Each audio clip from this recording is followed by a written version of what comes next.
d'économie. Aujourd'hui, vous avez choisi donc nous parler de quoi? Oran. Oran. La chanson? Non, pas la chanson. Chez le porte-novi, on dit Oran. Oran. Oran, vous? Alors là, aujourd'hui, vous nous emmenez dans l'univers de la viande du porc. Eh oui. Donc, on dirait que c'est pour ça que vous êtes habillé comme ça ce non, matin. mais vous également. Mais c'est juste une coïncidence, une coïncidence, pure coïncidence. Parlez-nous du porc. Avant d'en venir à la viande du porc, parlons déjà de son élevage. Oui. Il faut déjà dire que la production porcine contribue à 1,4% de la production animale en Afrique de l'Ouest. Elle constitue une activité secondaire procurant de revenus supplémentaires à une catégorie de couches socio-professionnelles de la population d'Afrique. Au Bénin, la filière porcine constitue un secteur d'activité génératrice de revenus pour bon nombre d'acteurs du domaine, avec une production évaluée à 504 000 têtes de porc en 2018.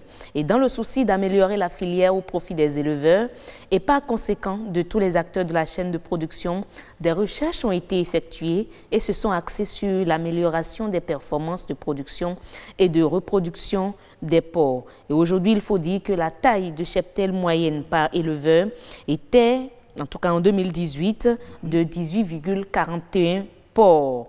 Et en dehors des contraintes sanitaires rencontrées par les éleveurs, d'autres contraintes majeures telles que le manque de moyens financiers, la cherté des matières premières, l'indisponibilité de ressources, de sources d'approvisionnement en aliments, les méventes liées à des épidémies, de même que l'incapacité dans la prise en charge des animaux malades par l'administration d'un traitement adéquat ont été enregistrés. Et aujourd'hui, le commerce de la viande du porc est devenu aujourd'hui un casse-tête pour les vendeurs à Cotonou.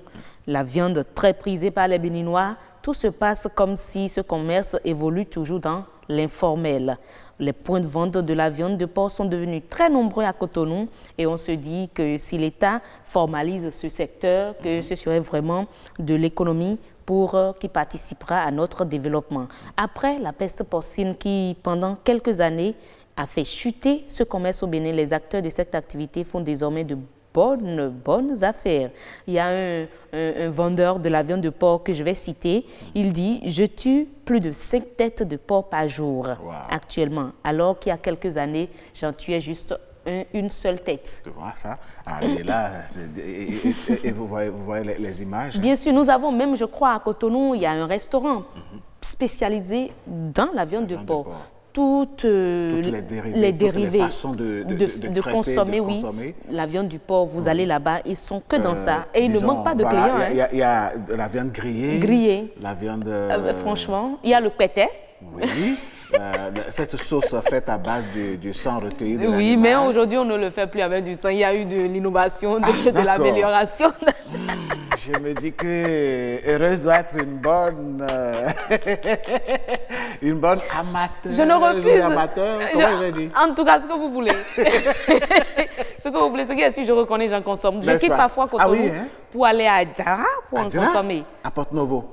Dis donc Adjara serait alors un QG de oui, mais aujourd'hui, il faut dire que la viande de lapin prend de l'ampleur là-bas, à Adjara.